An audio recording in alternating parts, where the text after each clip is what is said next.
Previously on the vocal minority. Are you part of the silent majority? Or are you part of the vocal minority? Well, let's go. Attention, please. If America can be saved, and I don't know if it's too late, but it'll be through radio shows like this new kind. This shit here feels like a whole entire world collapse. The revolution will not be televised, will not be televised, will not be televised, will not be televised. The revolution will be no rerun, brothers. It's the vocal minority. The revolution will be live. Whose show is this? I was just about to say, whose show is this? Who's opening it? Egypt's opening it. I don't really know what's happening right now, so you're gonna have to fill me in. So no, we're trying to figure out why Melvin's upset. I thought we were trying to figure out if you were married to Egypt or you're married to Stacey Dash. He's not married to Stacey Dash. I thought we were trying to figure out if whether or not Egypt was still black or she just gave it all away.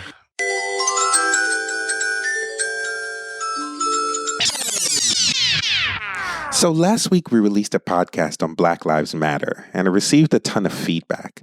And one of the people we received feedback from was MC, who's the host of a podcast called The Vocal Minority Report, which is one of our favorite podcasts, and we think you guys should check it out. We thought it would be a good idea to record this podcast in the after the show format. So we're going to actually talk about podcasting, but we're also going to get into, of course, the Black Lives Matter issue and reparations and the Israel-Arab conflict. So we hope you enjoy. The following podcast may contain explicit language. You are listening to the Black Neighbors podcast.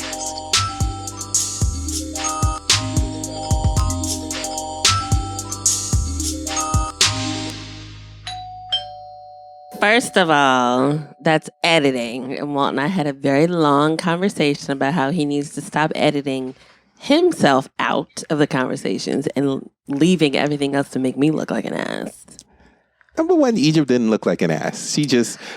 We used to be Republicans, and, we're coming back from that point of view. So I'm willing to take the criticism, but I stand behind like 98% of what Egypt said. You still stand behind it. I don't think everyone appreciates how much our show is edited. So I think that's why I'm more frustrated, because I know that you literally spent 6 hours picking and choosing every line to then have those be the lines that you chose for me. Yeah. But it's all, it's fine. Wait, it's fine. I think Egypt's trying to say she didn't say what she said. Like I actually doctored. I was just about to say that because I know all about editing and I don't edit as much as Walt does, but I'm like, you still said that though, because I would just say that, there were some things that obviously caused a very visceral reaction. And like I've told Walt, I still haven't finished the episode because trust me, between like minutes 11 and like 15, like that is tough to listen to. And I like you're my girl, Egypt.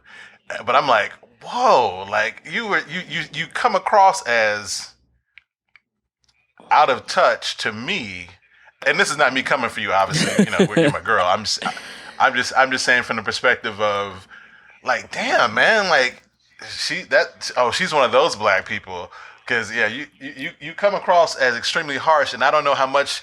Now Walt does come across a little softer, and that could be editing on his part. But I'm like, yeah, you still kind of said because topic matter, I'm like, whatever. But then when I'm listening, I'm like, this Negro, is she a Negro?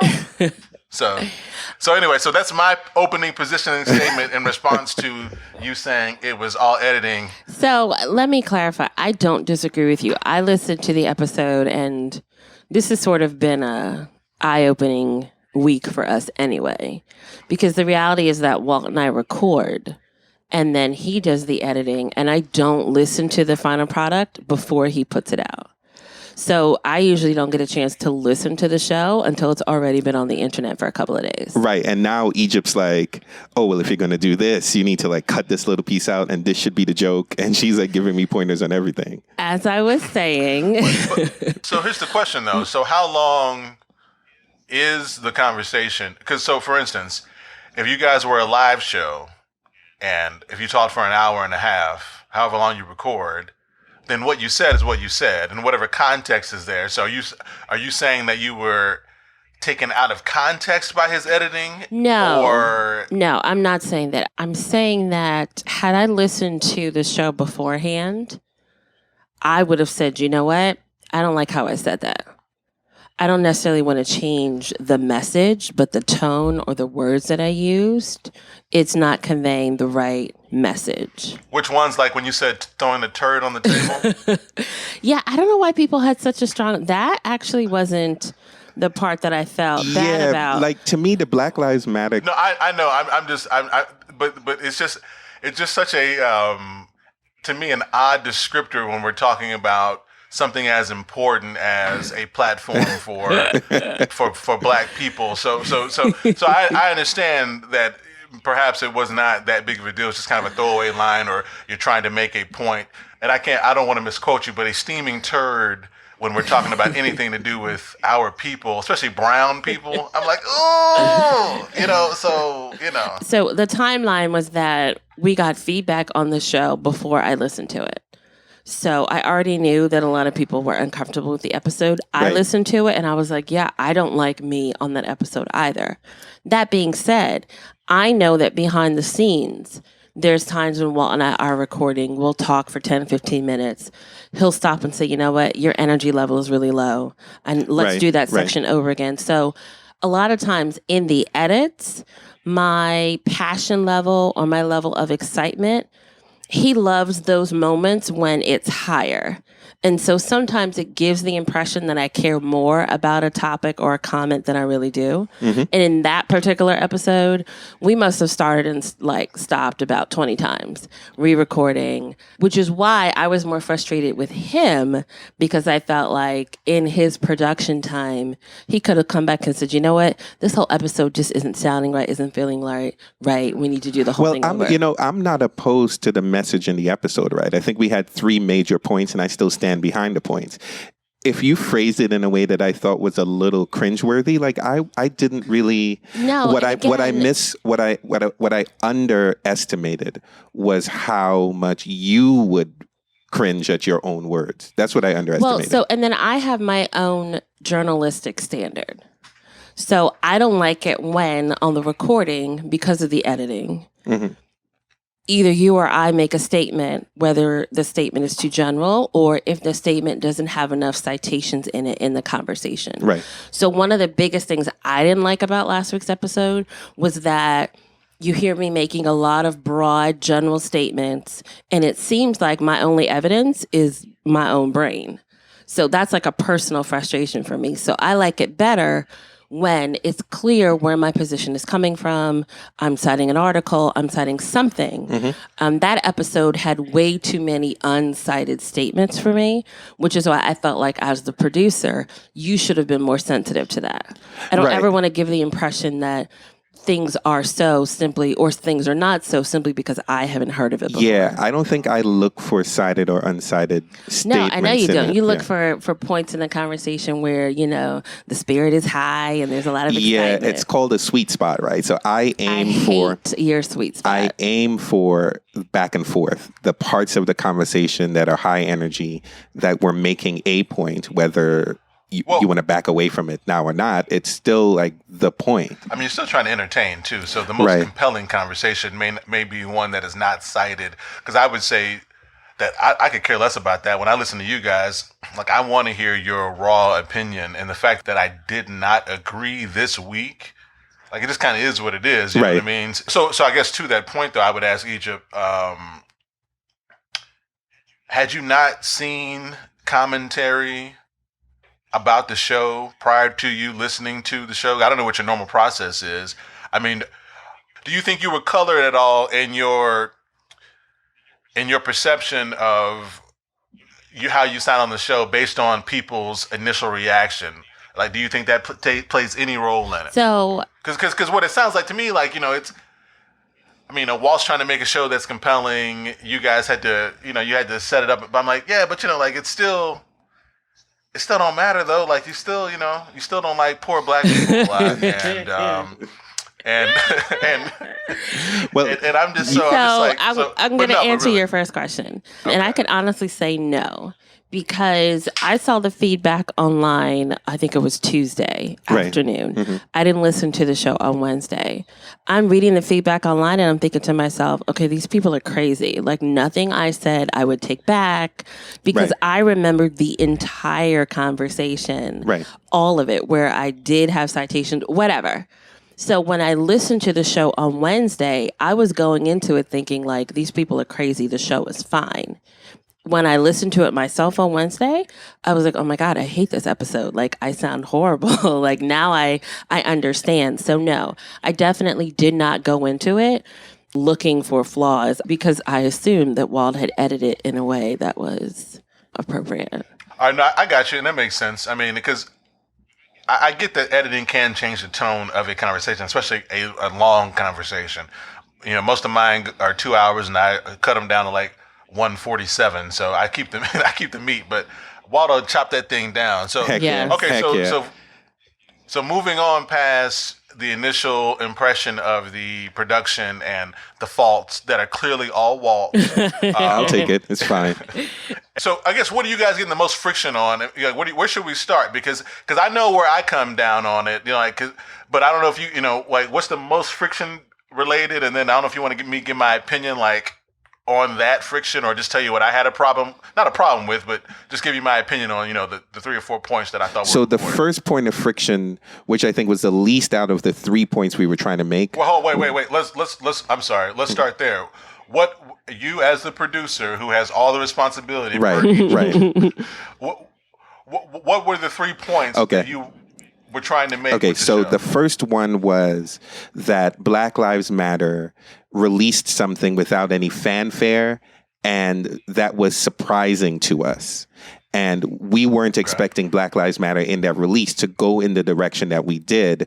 So the suggestion in that point was that Black Lives Matter could have said, hey, we're moving in this direction and look out for this thing coming. And I think Egypt had used an example in there, like Beyonce you would know that something's coming out before it comes out. Right. And you would kind of know that Correct. it's an album, like Beyonce's releasing an album. Right, and I agree with that. I agree with Right. that. That was the first main point. That was the whole turd on the table thing, because it's not... It's Right. not necessary, and I think part of it is content, but if you warned me that that's the direction that you were going in, I wouldn't have as visceral of a response to what the content that came out. Yeah, and I think the turd on the table comment was more so responses of some of our friends on Facebook. It was like, wait, what? Right. You know, it was just this big question mark, like, what is this document? What is it saying? Granted, a lot of those friends happen to be Jewish, but there was definitely a sense of like, okay, what's going on? Where does this come from? I'm confused. Right. But to be fair, though, a lot of people didn't know that they had released it. I didn't know. I mean, go ahead. No, I'm saying that's the point, right? Like, a lot of our, not just Jewish friends, but a lot of our Black friends did not know that the Movement for Black Lives had released a policy statement. So the first time they heard about it was when we released the podcast.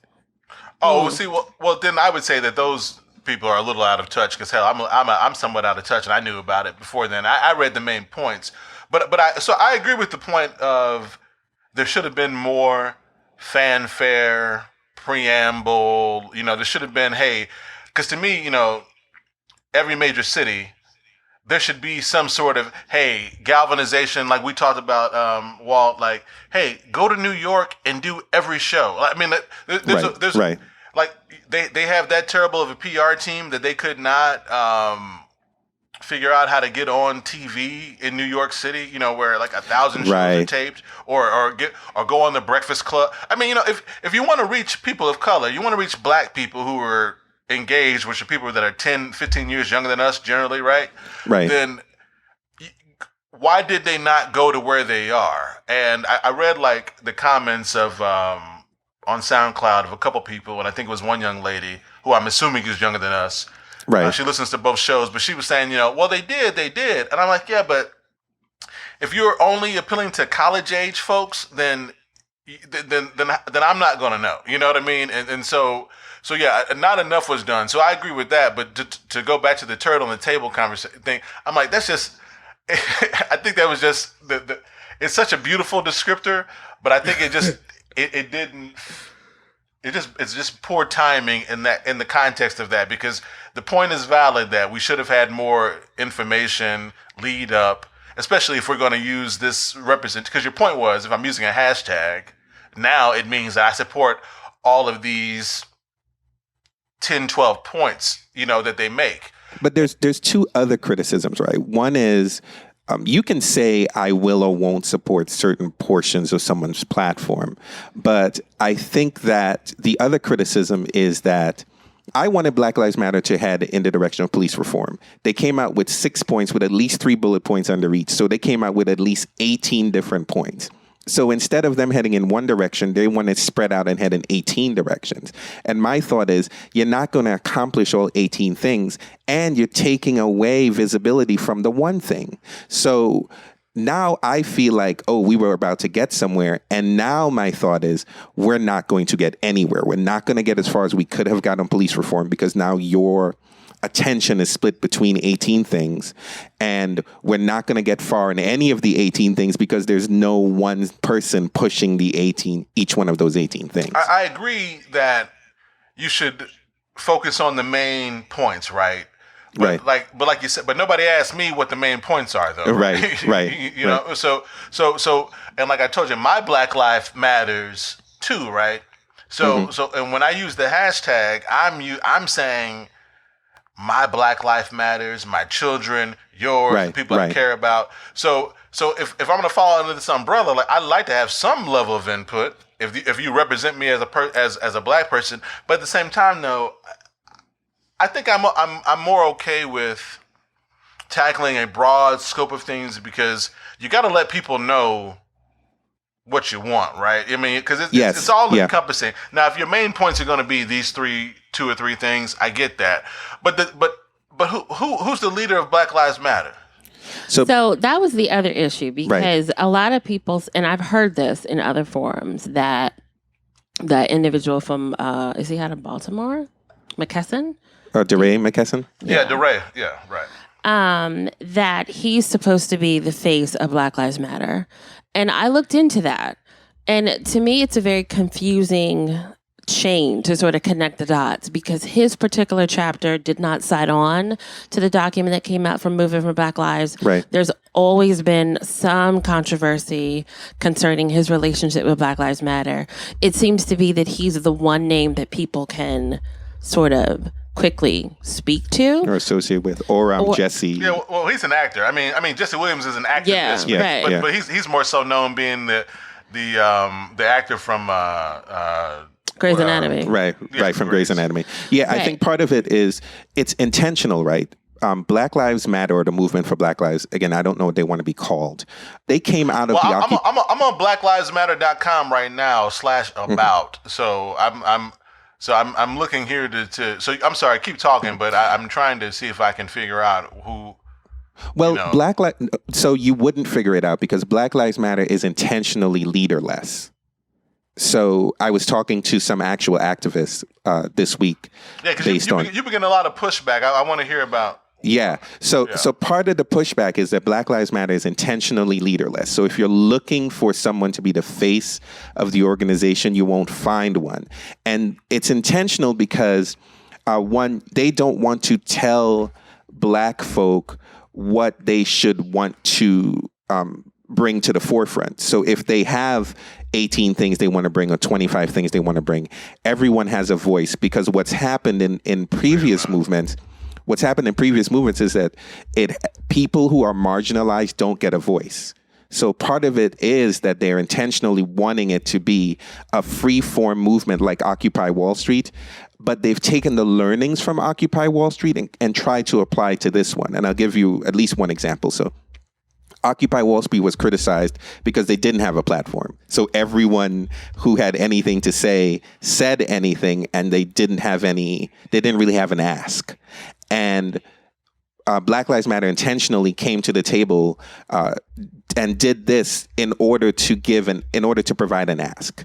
So that was a learning from Occupy Wall Street that they applied to Black Lives Matter. But in terms of leaderless organizations, what I could find, and people suggested a couple of books to me, but what I could find online was the feminist movement. They said was leaderless. The anti-globalization movement, though in the 90s that picketed the G8 summits, they still do it. That's leaderless. Occupy Wall Street was leaderless. Black Lives Matter is leaderless. And the point there, as I said before, is that... But I'm looking here, but I'm looking at 3 women, though, who are the founders of... So are you saying that this Patrisse Cullors, Opal Tometi, and Alicia Garza...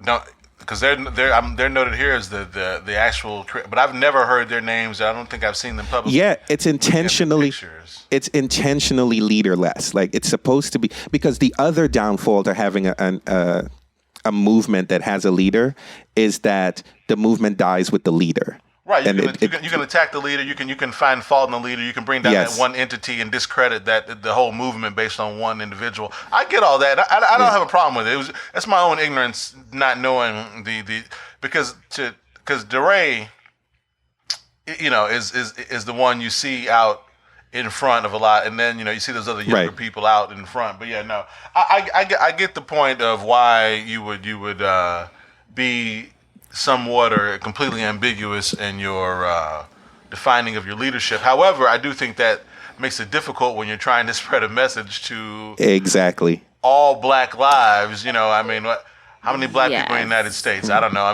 There's a lot of us in the United States, right? So it's 300 million. So you're talking 12%, so 36 million. Right. Black folk.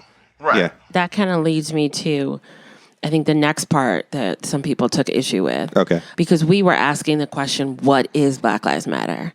And some of our listeners were like, what do you mean what it is? It's obvious what it is. And in my opinion, that wasn't clear, because is it an activist group? Is it a political party? Is it positioning itself to be a lobbyist group in Washington? And I think how you answer, or whichever one you choose, I think could speak to privilege. It could speak to experience, because from my perspective, the activist part has been great. The marches, all the media attention. But now my question is, what do we do now? How do we affect change for Black people? And in my opinion, the activist part of it is not how you do it. In my opinion, they need to position themselves like the NRA, have representation in Washington, and have their voice be heard through those who make and change policy. I think that Black Lives Matter intends to remain a movement. They don't intend to be... But if you intend to remain a movement, then you have to accept that for some people, being part of a movement is a very romantic notion.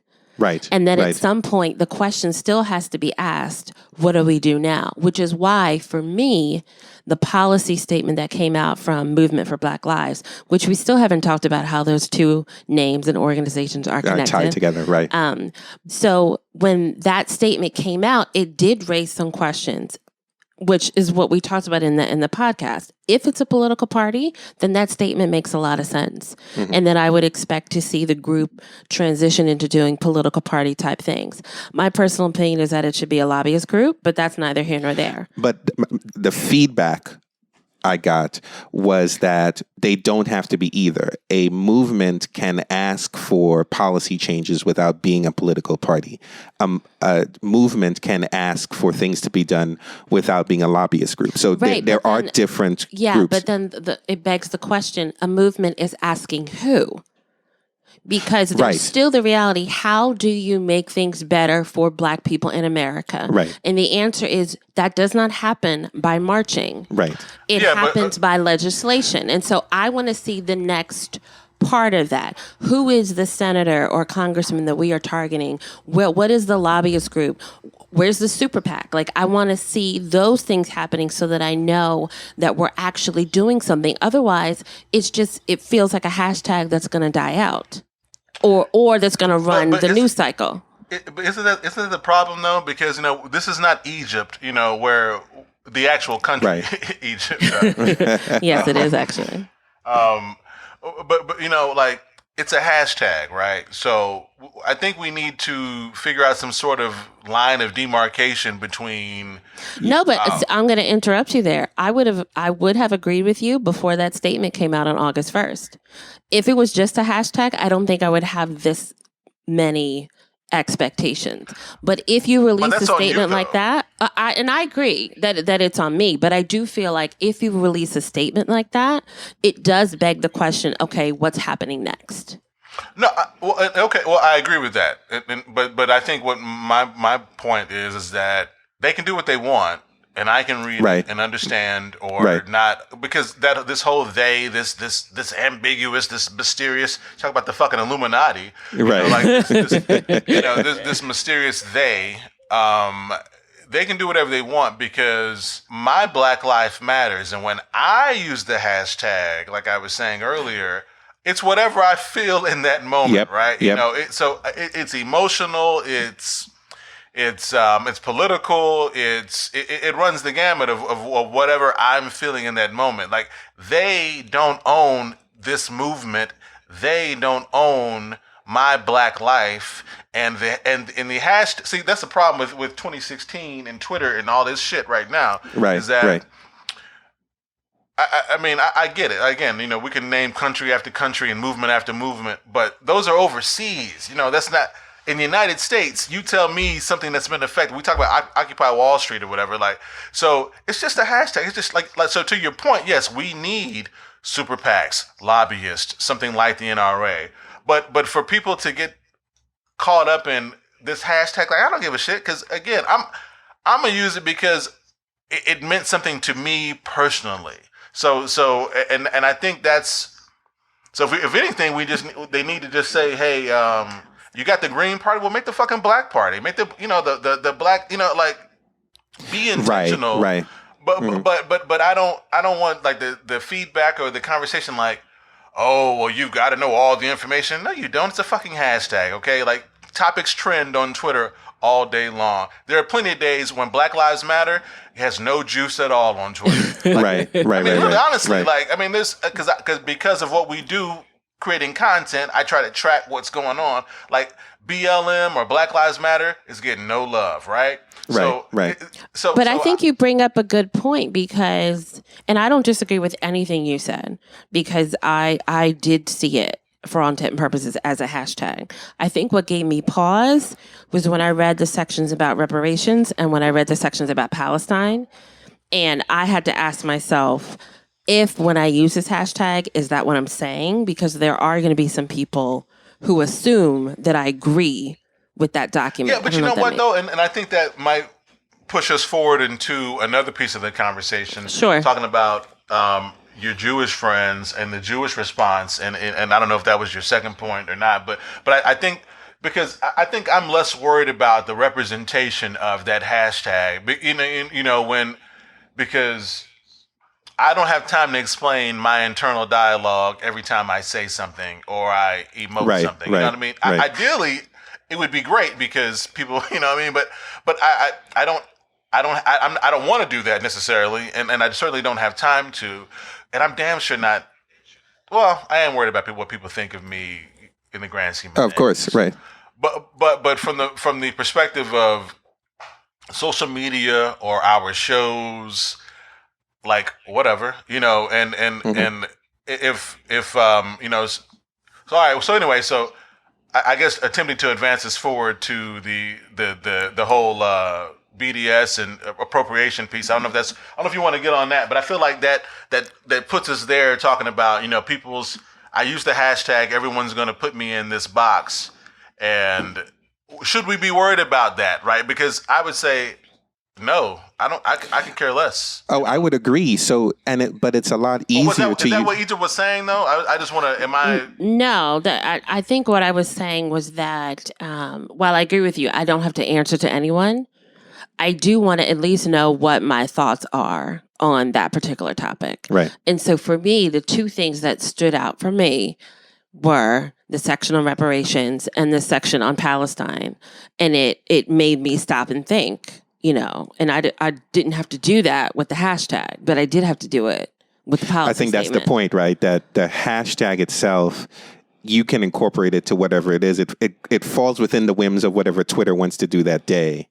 But when it comes to, a movement that has policy statements, then you have to align yourself with the movement. And so that's the difficulty with turning a hashtag into a movement. And one of the criticisms that we did receive was that there is a difference between the hashtag and the movement. And the movement itself is this, myriad of positions and 50 different groups. And they all have their own positions and they all have their own opinions and they're going to go about doing things their own way. So it's not, the hashtag is actually more cohesive. Yeah, but and I guess now that I'm being reflective, because we're looking back, we do have a significant number of white Jewish friends. Yeah. And so I think a lot of our conversation was framed because of their response. And a lot of our Jewish friends were like, you know what? I don't know that I can get with this group anymore. So when I hear a friend say that, the next thing I do is, okay, well, why can't you? Let's talk about that. And then I'm realizing, okay, maybe there's more to this Palestine issue that I don't know about. Right. And so that kind of took me down a road because these are people that I respect having a very strong response. But let me. But if you had more Palestinian friends, then what? Oh, same thing. Same exact thing. Because to me, and this was the part of the show that didn't make it onto the recording, but we had oh Lord, here we go. Hey Walt, do you feel those wheels back over you? All over me. The bus just rolling over you. It's a freaking half an hour show. Like you get in what you get in. It's not a half an hour show. We're gonna move on. My point is that initially what struck Walt and I, we saw a parallel between the relationship between whites and blacks in America and the relationship between Israelis and Palestinians in Israel. And so we had started with a conversation of the difference between privilege and equality. And of course, some of our Jewish friends, a good portion of them, very quickly tried to explain to us how Israel's being painted as the bully. I realized that I didn't know enough about the situation.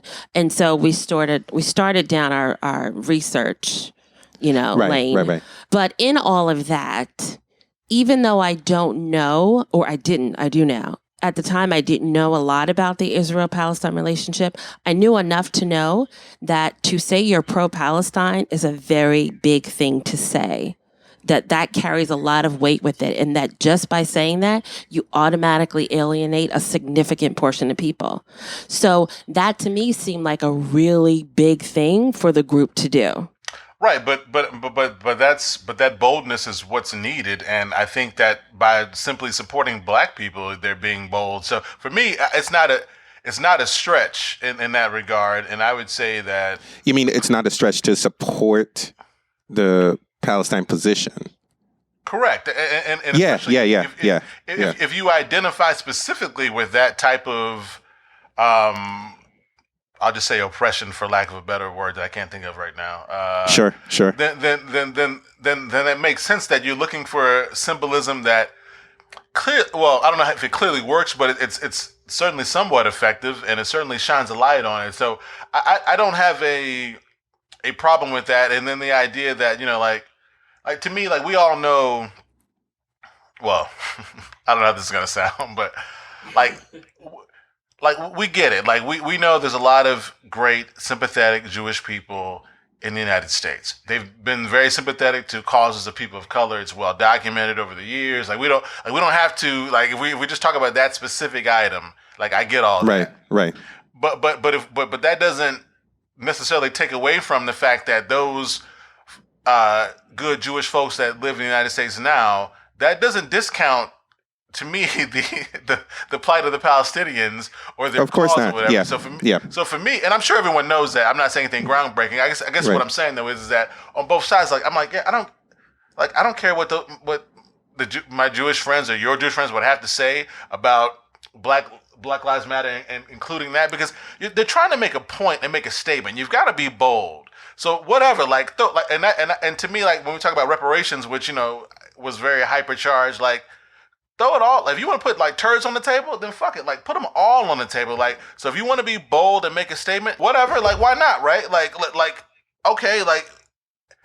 You have to be somewhat ignorant not to take into account Palestine at all, right?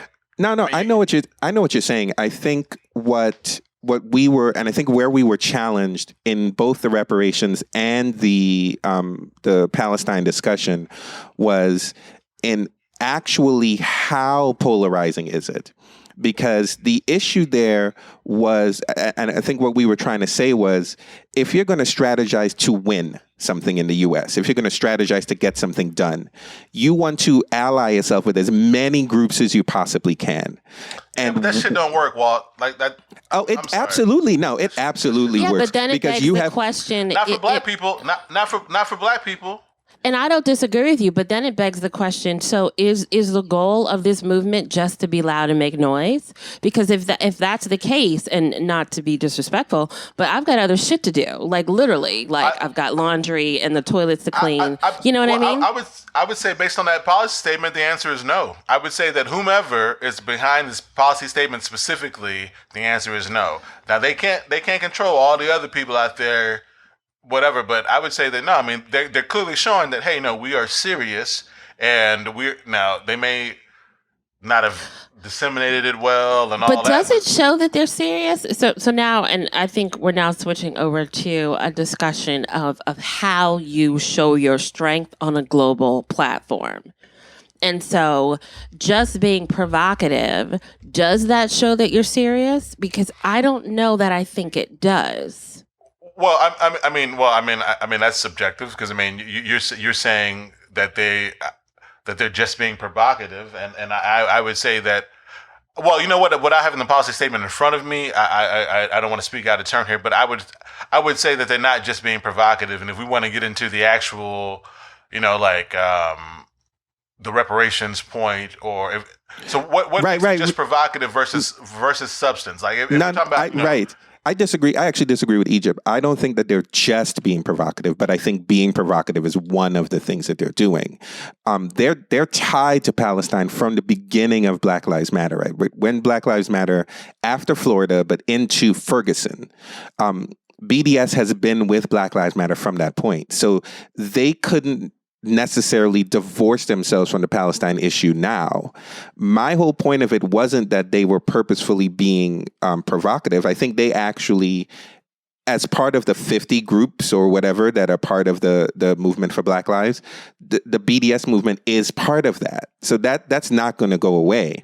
But my point was, if you look at things like the Civil Rights Act, right, and if you look at the iterations of the Civil Rights Act, like there were things put in there and taken out and support. They had to make compromises and deals in order to get the Civil Rights Act passed. And it was passed by something like 80% of Republicans and 70% of Democrats. So it wasn't a partisan thing. And part of that was coming up with compromise groups you wouldn't necessarily agree with on other things. And my whole point is, why alienate a group up front like Israel, like Zionists, when you don't have to? And the same thing goes for reparations. Why alienate any groups up front when you don't have to? Like, you don't have to mention reparations in your platform. Okay, so then that brings up all kinds of worrisome things for me, that you say that, and that you all's opinion of reparations, or the idea of presenting that to people, is somehow like, so you have a visceral reaction to hearing that the word reparations, and the statement loses credibility. We won't say all credibility, but a lot of credibility. I'm like, hearing you guys' response to that, specifically Egypt's response on the show, on the episode. I'm like, are you fucking kidding me? Like, no, boo, stop. Like, stop talking. Like, you guys are my bougie friends, and that's okay, right? Like, we everyone knows you guys are my bougie friends, right? Like, we get it, right? But I feel like you sound so out of touch with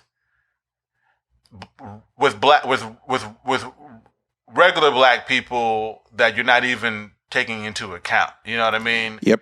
And so anyway, I don't know. I don't know if I want to give you time to restate your opinion, and then we can get into it, or if I just want to attack you. I don't know where to start it. Well, so I guess we can talk about what kind of the feedback that we received, right? So part of the feedback that we received was that. Well, hold on, wait. Recap your general thought on it, though, because the point is, right, like, so to me, you said that obviously you don't want to turn people off, like you need as many allies, but specifically when it comes to reparations, you all's opinion is that. Right. So there's two opinions there.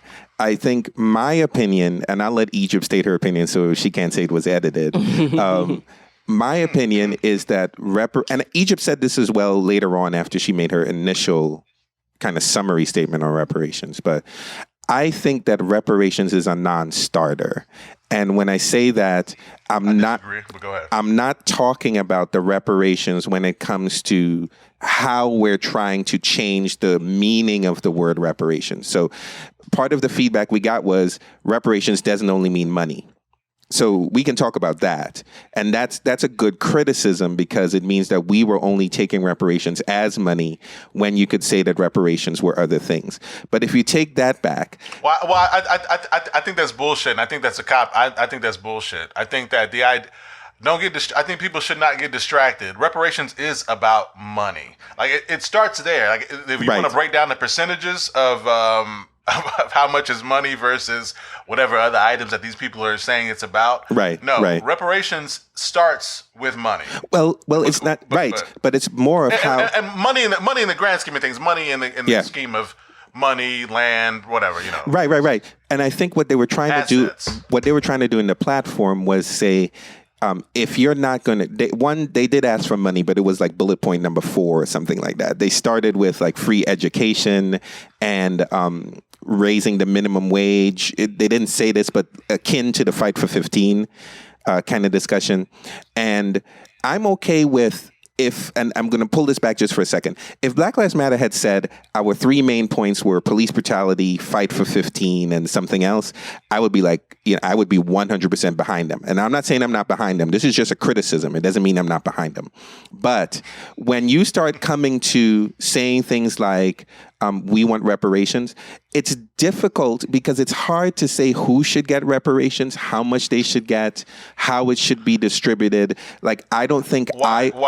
Well, for one, I don't think... like someone making excuses. I'm not... No. Let me go further. Let me go further then. Was it HR 60 or HR 45? Has been introduced in Congress every year for the past 15 to 20 years. I don't know how long it's been. And it has never gone anywhere. So it's not like I'm making excuses. It's been tried every year for the past how many ever years. This isn't something where like we're anywhere closer to reparations now than we were 50 years ago. So we're not talking about something where we've tried or we haven't tried and we're now saying, well, hey, what's the harm? How long did this? I hate that I'm even doing this. No, you go ahead. Go ahead. How long did gay marriage take? Okay, shit is changing. All right, the idea that something was a non-starter 50 years ago, 40 years ago, 30 years ago, I don't want to hear that anymore. Okay, I'm not saying that like things are changing. So I hear your point, but I don't know that to be true anymore. I feel like you're reciting some old. This was last year. Wait. No, you're saying like they haven't been introducing the bill every year. So this is different. If I would agree with you 100% if you said we tried this 20 years ago or 30 years ago, it didn't work. I'm 100% behind you. But unless I'm mistaken, they've tried this every year and it didn't work. So, and you could say things are changing. I'm all for that criticism. Like, why not keep trying? But I think I should be able to also say that we've been trying, it hasn't worked, so let's move on. Hey, it's HR 40, by the way. HR 40, thank you. But a specific policy statement for Black lives in 2016 that is specifically bringing it back up is way different than John Conyers, who's been from Michigan. He's from Michigan, right? Yeah. Mm-hmm. Who's been doing this for years. I understand your point. Like, but this is different now. If assuming they can carry it out. Like, right. Different today. You think so because Black Lives Matter has now, like, if Black Lives Matter had turned around, again, just my opinion, if Black Lives Matter had turned around and said, our only goal is reparations, no police brutality, no anything, then I think we throw, and they're saying we throw all of our weight, all of our cachet, the Black Lives Matter hashtag and all this stuff behind reparations, and that's our thing. I think it would have a greater chance. But when you come to the table with reparations and anti-Israel, you come to the table with decreased military spending, you come to the table with police brutality, when you come with all of those things, it tells me that it's one of a number of things and they're not seriously pursuing it. And I know that's difficult to say because I don't know what they're doing and what they're not doing, but I'm just saying what it seems like to me. Right, but I think that goes to the point, though. They know that if they focus only on reparations, that uppity Negroes and people who have been using people are going to have that reaction that you guys had, and so I think so. Again, this is just me speculating. That's why you don't just limit it to reparations or one or two specific things, because and that's what we need to be talking about here anyway. You guys' reaction to reparations and what that means to you, as far as people because what I hear, this may not be what was said, or excuse me, our Walt's editing. We all know how suspect Lord. So what I hear is that, hey, people who ask for reparations must be poor. They must be. We can't trust them any fucking way. So why would we, as upper middle class black people, support anybody who says that, LaShondra Nay should, receive her $40,000, in reparations, and so I think that because to me, in that episode, so if you sound negative, Egypt, you sound like well, okay, whatever. I'm just saying it. You sound like an uppity, out of touch black person who I'm like, are you serious? Like I know you. I don't know you well, but I'm like, I know you're not. I realize that we're talking about class here. I realize that's what we're really getting down to in class amongst black people, in my opinion, because I would say that I'm a little more hood than you guys, maybe. I don't know. Well, right. Well, I think everyone, you're right. So, I don't think that our income levels are that far off from one another. Not at all. Nor are our interests, as I can't wait to go eat my sushi, and I love brunch and whatever. But I think but the point is, I'm like, I just don't like the language that would lump all people who support reparations into, right, because to me it sounds like you've seen too much of the Chappelle Show, and you think that like niggas are gonna be really buying Cadillacs and Cadillacs, and so here, I'll finish my positioning statement is, right. and I don't agree with everything that I don't know if y'all familiar with Tariq Nasheed, but I don't agree with everything he says, but like he did an episode on reparations a while back, and his point, or one of his points, was that just give me my money, and I'll do with what you want. With anything else, like when you get your your child tax credit, or you get your mortgage insurance credit, like you do whatever the fuck you do with it, right? Like when you get your what was that bill that Bush had, when we got the relief, years ago, I can't think of what it was called. I remember that. You spend that money how you spend that money. So if you're just worried about, niggas being niggas, they're going to be niggas anyway. And just give me my money and let me do what I'm going to do. And I know it's very simplistic, but I feel like you're very insulting when you when you say that, because it there's so much more to that. You denigrate me as a black man that I would not, Anyway, hopefully that makes sense. I don't know. Yeah, go ahead. It's yours. It's yours. No, I feel like I want to jump in for you, but go ahead. I'll let you do it. I don't disagree with you that I sounded like an ass on the podcast. So I agree with you. So if we put that aside, how do I really feel about it? To me, reparations falls along the line of social injustices that I wish did not happen.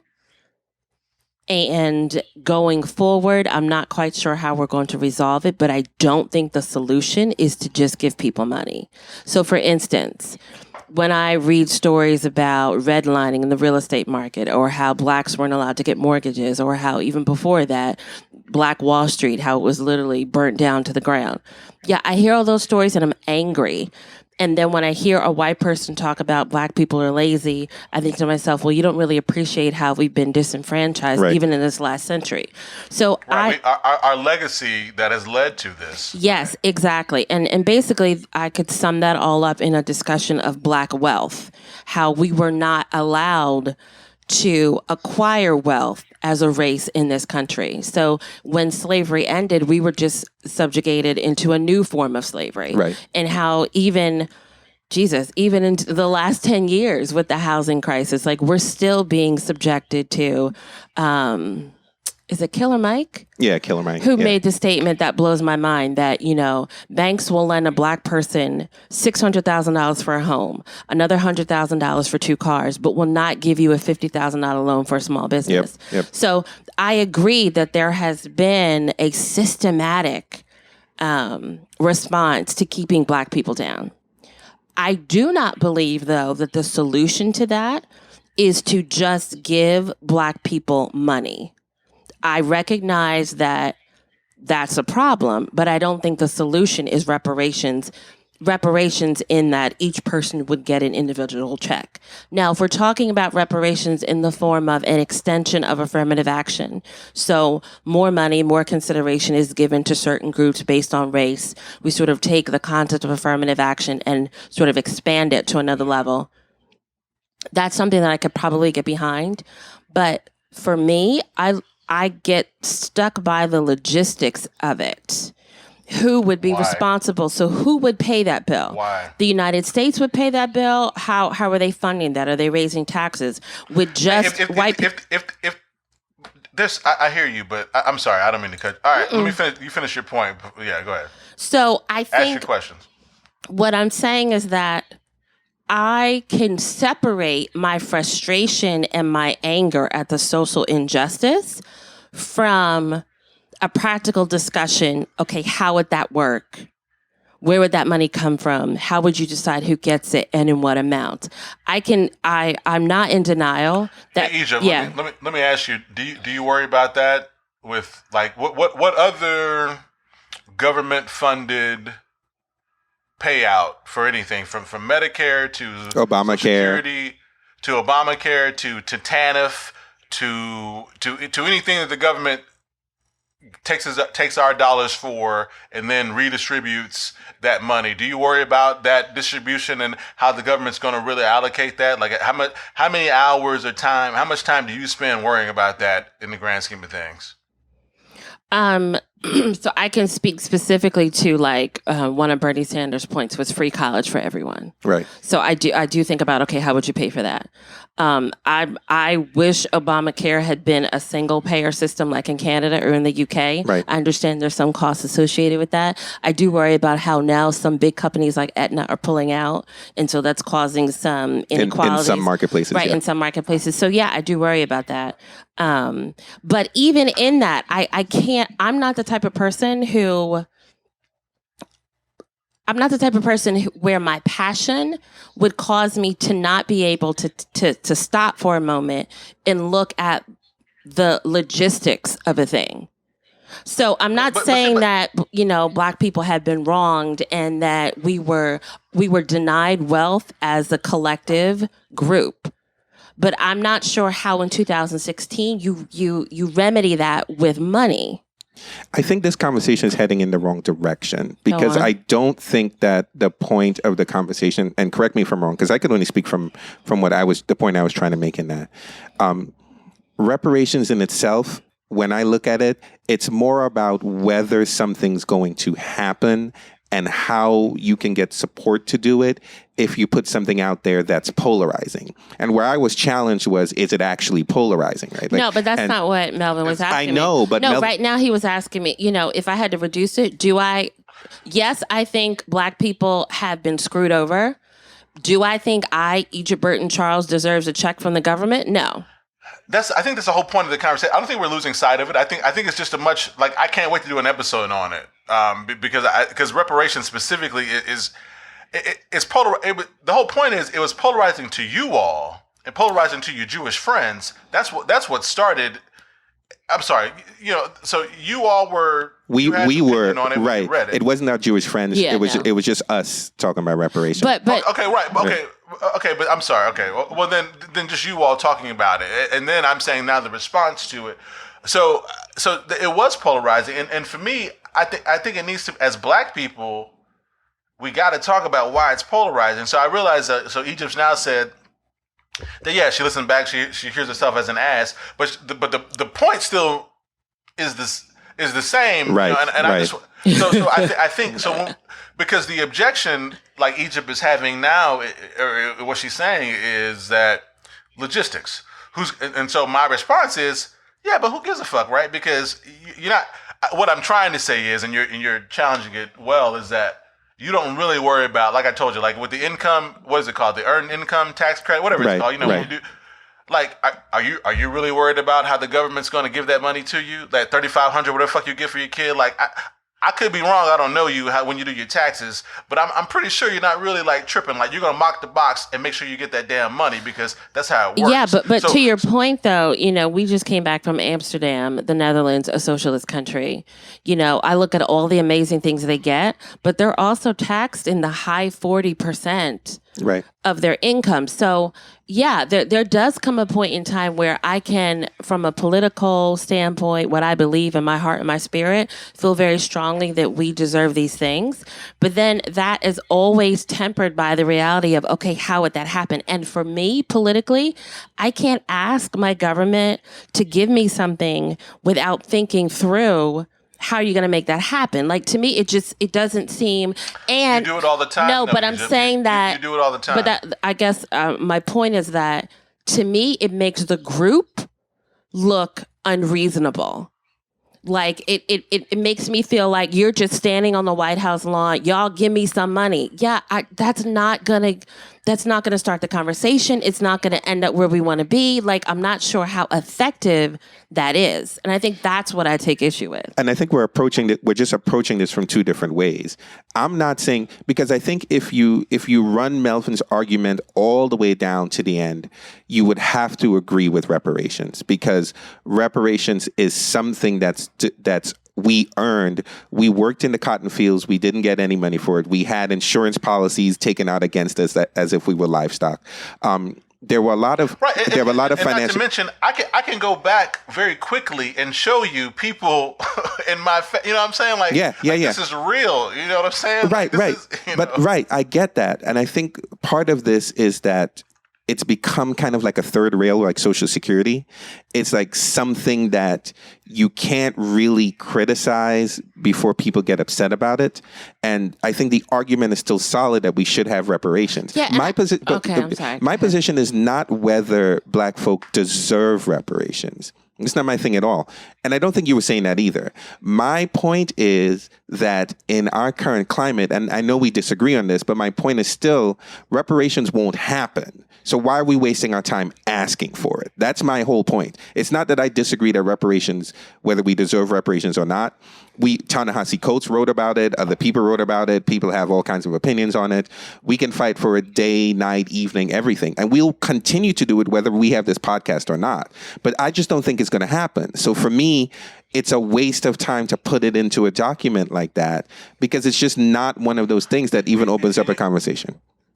I'm going to sound like one of these conspiracy theory people, whatever. Right.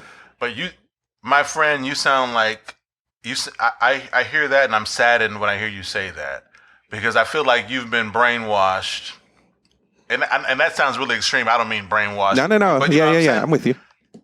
But I feel like I feel like this is what the man wants you to think. No. Right. And I think you should think that way, like, because you're closer to it. I think that when you say, like, our friend Roxy, she wrote a actually well-written blog about our podcast, but more from the BDS standpoint, but she tried to cover everything. Mm-hmm.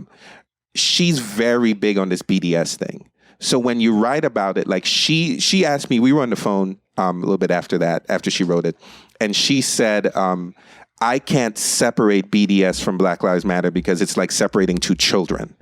And that's how she felt about it. So whenever I talk about Black Lives Matter, if I can't divorce that from BDS for her. So she feels personally insulted if I say something about BDS, even if I say something about Black Lives Matter. And I feel like for reparations, to some people, it's the same thing.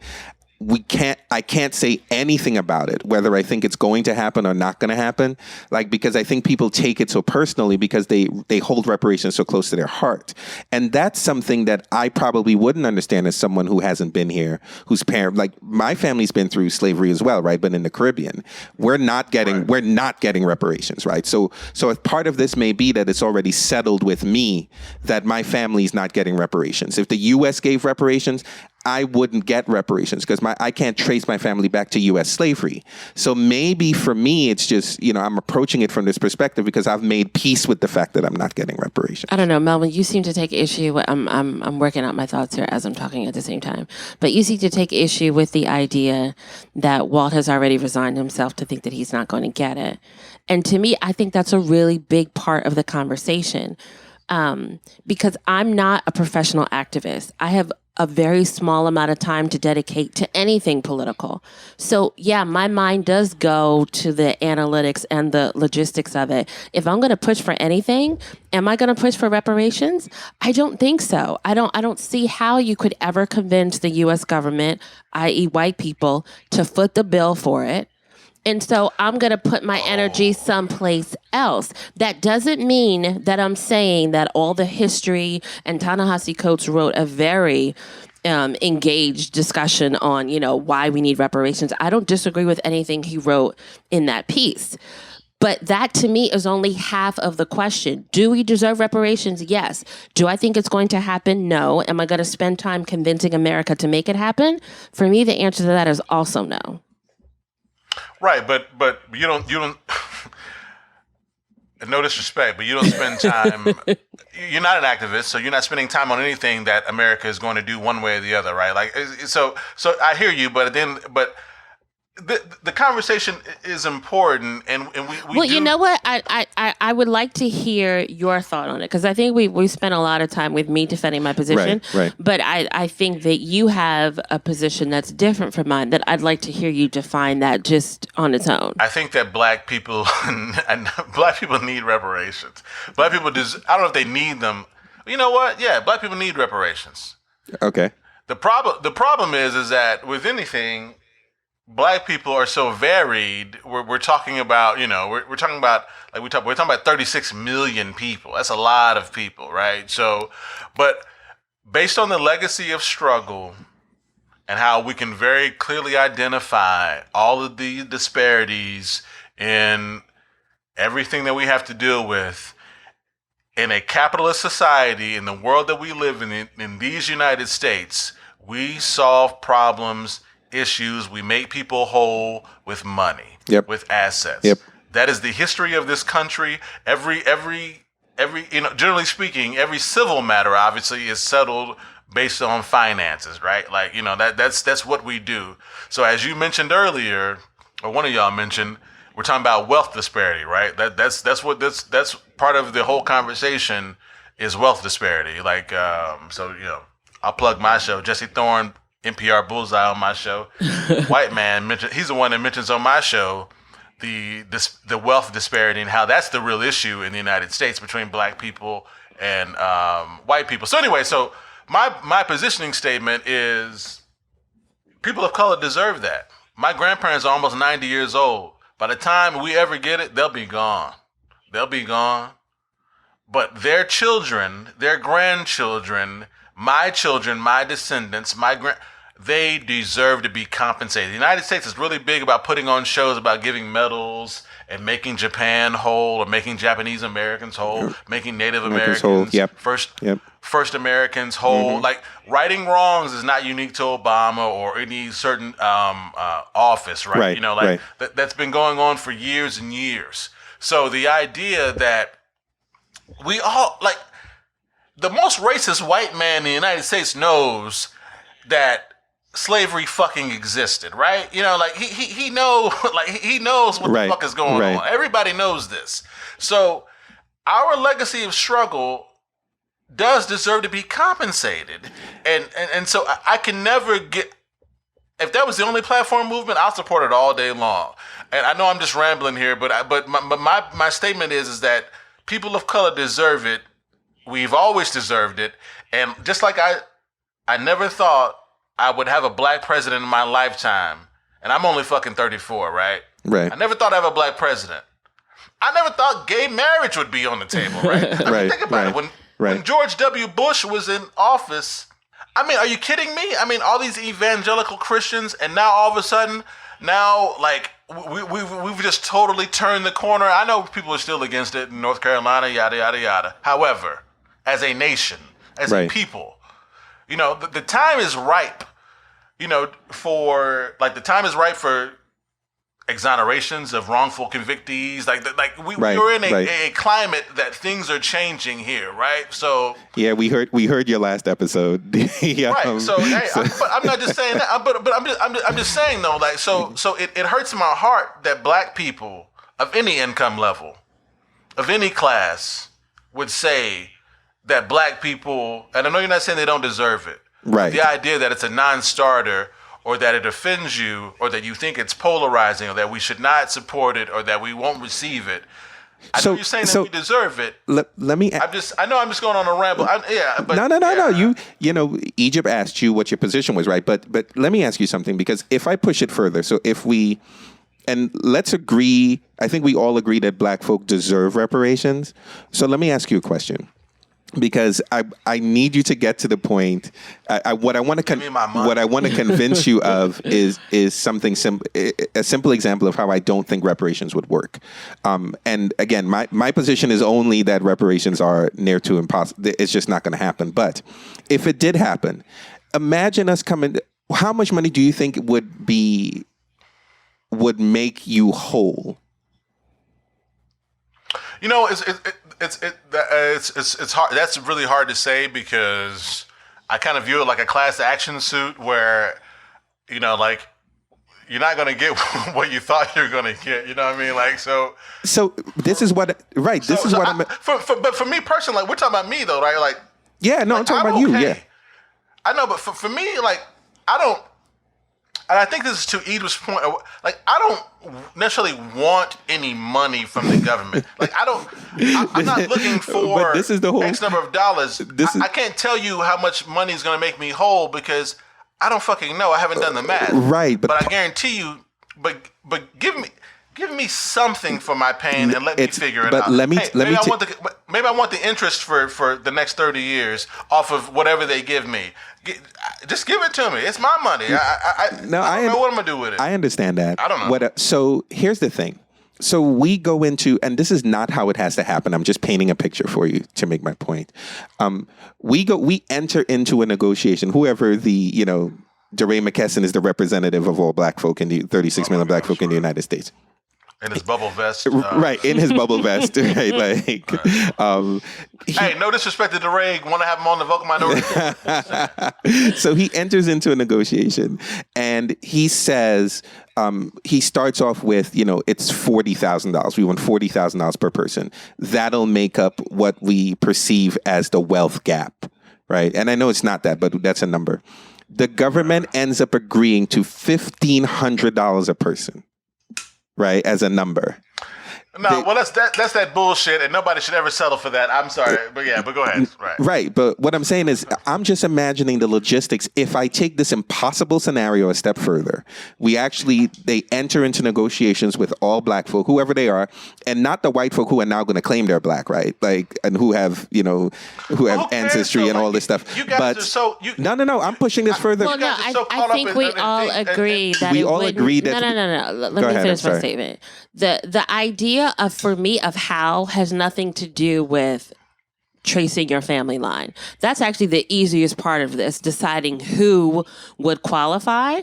It's the same system they use for deciding which Native Americans qualify. Like, there's DNA genetic testing. To answer that question, that's the easiest part of all. Well, I don't know about all that, because it's a whole lot of white people who claim to be Native Americans. To decide genetically who qualifies for that. So I don't envision that being the hardest part. Wait, let me finish my point, though. If it comes out that you're going to get $1,500, $2,000, $2,500 per person, and that's what's negotiated. Is it because you're not going to be the one at the table, right? So you're not going to figure out what number it is, but I'm anticipating, and this is just one of a million logistical issues, but I'm anticipating that people aren't going to be satisfied with the number. And so then you're going to end up with people still asking for reparations after the reparations are over. I'm not. I disagree with you. I completely disagree with you because, again, the United States government has been able to settle on a number for Native Americans and Japanese Americans. So, again, to me, that's not the issue. How you would pick a number. Let me finish my point. Okay. My point is that there is a number that we'll agree to that won't be enough to represent compensation for the ills for our ills. They won't make up for all of our damages. And so the question becomes, you can't compensate for the loss. So are we all agreeing then that we're going to step back from the reparations requirement if the government pays us something? Because I don't think it's going to solve the wealth gap. I don't think it's going to solve it's going to satisfy everyone. So it's going to be a payment that's not what it's about, though. There is no magic wand that the government or anyone else is going to wave that is going to make black people whole in the United States of America. It's not going to happen. That's not what it's about. When you look at it, view it like this: when you charge someone civilly, what do? Right? You damage them punitively, right? You hit them in the pocketbooks. That is that is what our country is based on. Generally speaking, we hit people in the pocketbooks to prove a point. So if the idea is that everyone can agree, every reasonable person, white, black, orange, blue, whatever the fuck, can agree that, hey, you know what? It was really fucked up between, whatever years, and yada, yada, yada, this whole legacy, yada, yada, yada. To me, it's more punitive, right? Because again, I'm talking about my black life. Okay? Right. Give me 40 grand, give me 1,400, whatever the fuck, like that's life. I have no control of what you had no say over what the government gave you or will give you with a mortgage credit or what they reimburse for they do whatever the fuck they do. So you're going to get what you're going to get. So to argue about logistics or to argue about dollars and who's going to be satisfied. Okay. Let me ask you a different question then. So what if we get reparations in the form of free education for all black folk? Would you be satisfied? I don't want it. Nope. Don't want it. Nope. But you see, but that's what Black Lives Matter is asking for. Black Lives Matter is saying Black Lives Matter is saying on behalf of black folk, we demand free education for all. And I'm not saying that that's their only point. The point is that, even if the government gives it, that we're not going to be satisfied with that. But such is life, though.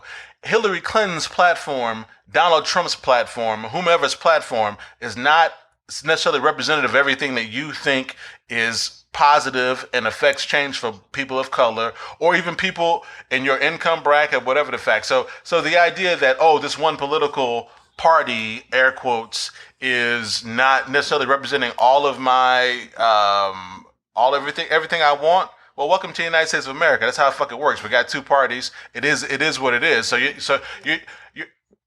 That's why I'm not worried about what their policy statement says necessarily, because it is what it is, right? You don't get everything you want, which to our point, talking about, we were talking about voting the other day, that's why I'm not tripping on whether or not I'm voting, because Hillary Clinton, if I'm #never Trump, that doesn't necessarily mean that Hillary Clinton is riding for me. So Black Lives Matter, the movement, the agenda, the policy statement is not necessarily riding for me because they wrote something up. So I'm going to do what I'm going to do that makes sense to me.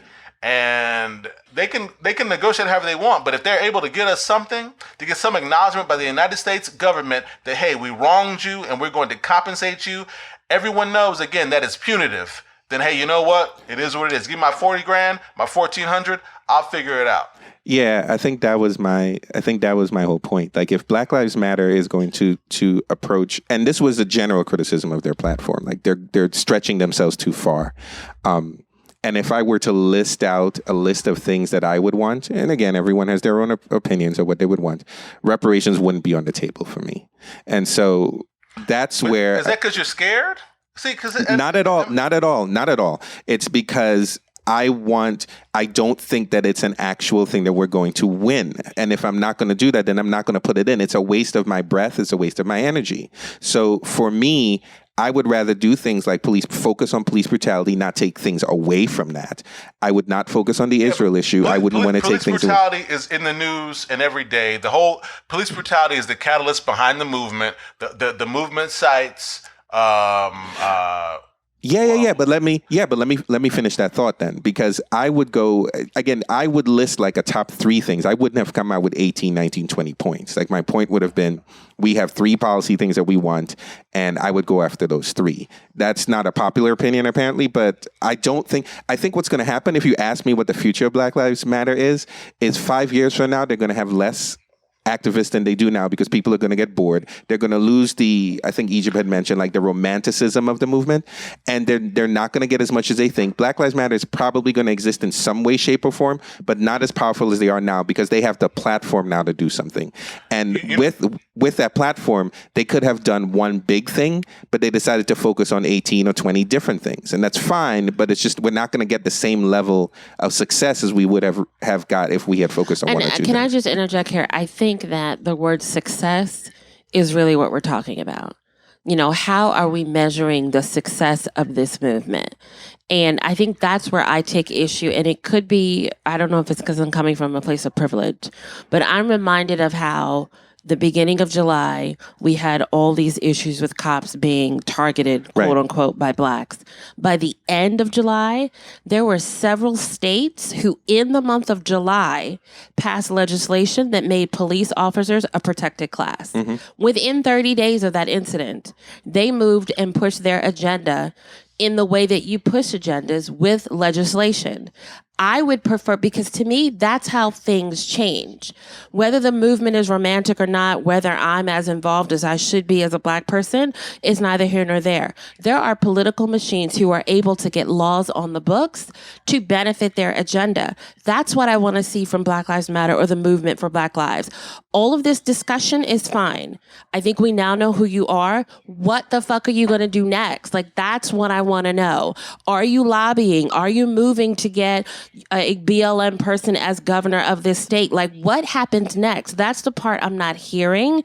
That's the part that frustrates me. That's the part to me that we're all just sitting around talk. When I say all collectively as black people, we're just all sitting around talking, you know, about what we want.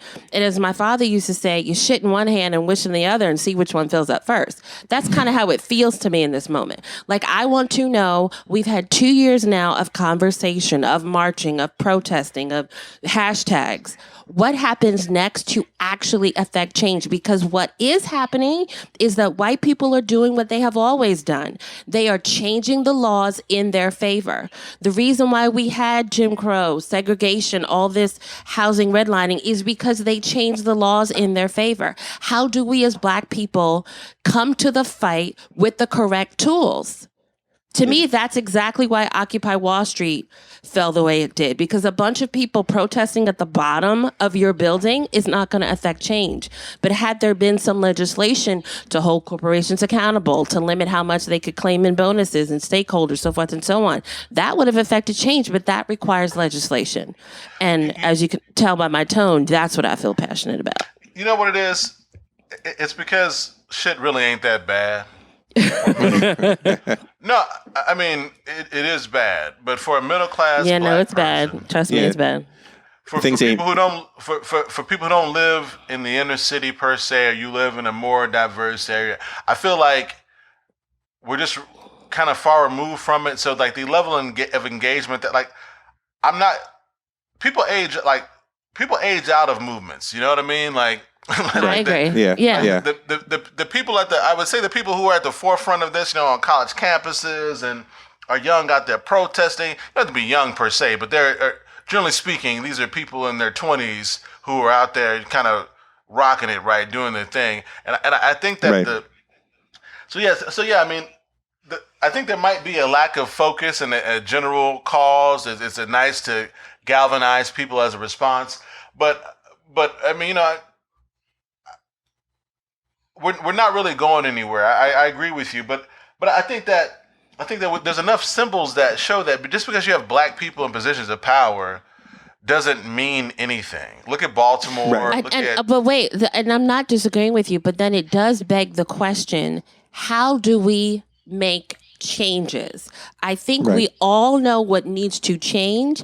How do you make that change? And in my opinion, it's through legislation, it's through politics, it's through lobbying, it's through raising money and then putting that money. The NRA is a powerful beast. I would love to see Black Lives Matter become the Black NRA. I think Black Lives Matter intends to protest. Black Lives Matter should be the That's what we said. That's what we said on the last podcast. But even in that, the Tea Party now has transitioned itself into all of these super secretive super PACs, which again are putting money where they want it to be to do what? Affect legislation. Right. At the end of the day, we still come to the same point. Either you're a lobbyist group to affect legislation. Either you're a political party to affect legislation. Or you could be a movement. You're a super PAC to affect legislation. But marching down the highway, sitting in a Bernie Sanders event, a pride parade, does not affect legislation. You essentially become Occupy Wall Street, but just in a different way. When I hear you say that, I would say that, but I mean, there were some of these movements that were effective years ago. Yeah.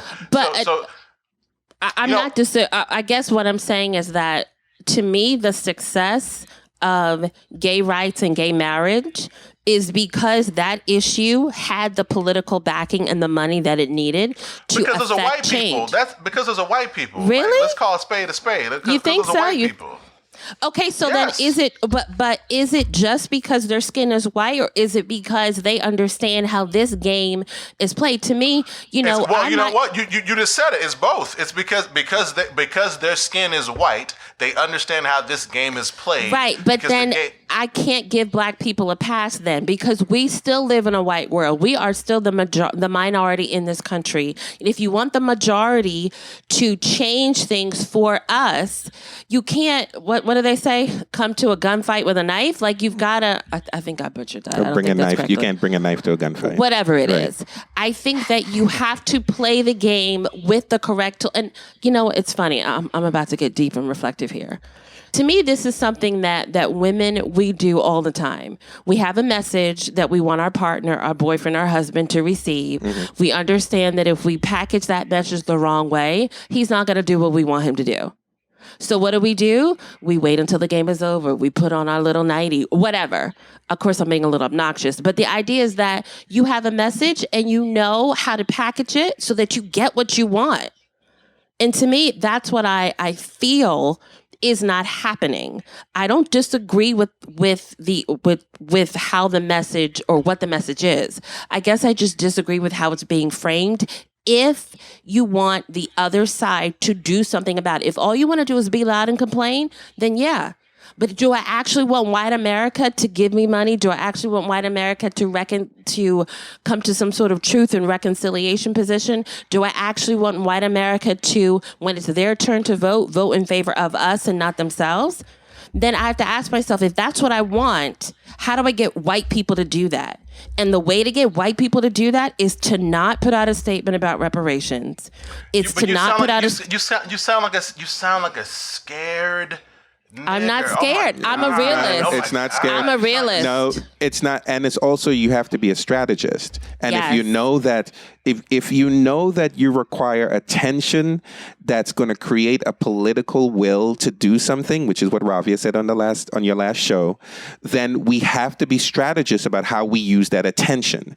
And if we have things that take away that attention, then we're not being strategic about it. Because otherwise, your goal then is to just make noise. If your goal is to actually see change, then you've got to ask yourself, how is that going to happen? Okay, this is when but somehow we've ended back up to reparations, and BDS is going to turn off people. And I got you. So I think we're just kind of But okay, so I will say this, because I know you have to go eat your dinner. I will say this, though, that what this whole experience this week has taught me is that maybe I do come from a place of privilege when it comes to this topic, that I do think it's fair to say I made an assumption that most Black people feel the way I do. And so it has been insightful for me to hear some people who are maybe in my income bracket or who had some of the same experiences as I do. Right. Be so pro reparations. It has given me something to think about. So I just want to go on record as saying that I recognize that I did need to be more reflective on that particular topic. I think what I learned from hopefully this, your husband won't edit that part out. Well, oh Lord, You know he will. What I learned from this was that even the assumptions that I thought I had solid backing for, like, people have challenged. So it's like your assumptions will always be challenged. That's what I learned from this. So I can't just make statements like reparations is polarizing, thinking everyone's going to agree with me.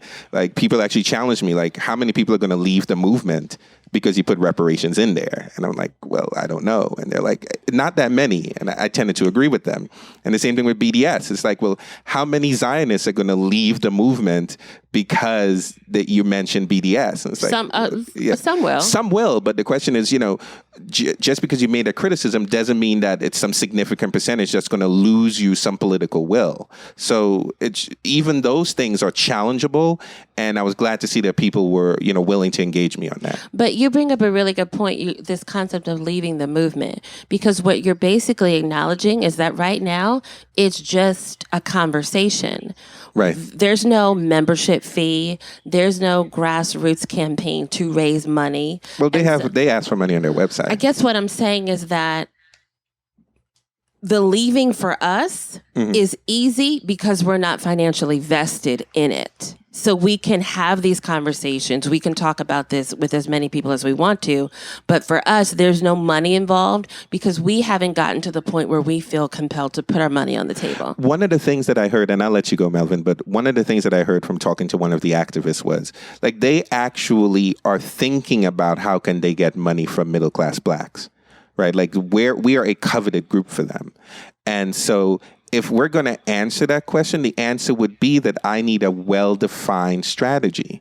And if you tell me you want to do 3 things, I'll give money to those 3 things. And I'll probably give money to Black Lives Matter anyway. But the whole point is that I would feel better if there was a definition of success and if I could see that you're achieving things along the way. And I know that requires more structure than they would like to have, but that's how you get middle-class Blacks to give. And I don't want to speak for all of them because someone's going to challenge me that not all middle-class Blacks need, these things to give. But just from my opinion, I think that's what you need to do. Hell, I don't know. I mean, just this being Black is so multifaceted. We're so diverse in our people that nothing is going to be truly representative of you and your feelings, you and your wife's feelings. You guys don't agree on everything that happens in your household, so you certainly shouldn't agree on everything that happens to all of Black people, all of the United States Black people. But I just hate. I don't want to hear Black people sound like white people, not all, in a disparaging way to say that, where you're not giving credit and credence to the message because they can figure the shit out. You know what I mean? Like, someone's very smart and intelligent, not to say they don't have that, can come in and move this thing around. You know what I mean? And hopefully we're to that point. So, but I guess when I do use the hashtag, I'm gonna use it. It ain't gonna change for me. I just hope that I don't want things like Corinne Gaines and this hashtag or the policy platform to make us more divisive amongst one another, or even Palestinian and Jewish. Like, we don't need that. I feel like you become agents of the man, this patriarchal whatever, when you start to tell other Black folks that, hey, you should think differently, or your platform is missing this. I think there's got to be a more communal way to say it, and not say that you guys went that way, but it just ended up that way. Thank you for listening to the Black Neighbors Podcast, a part of the Vocal Neighbors Network.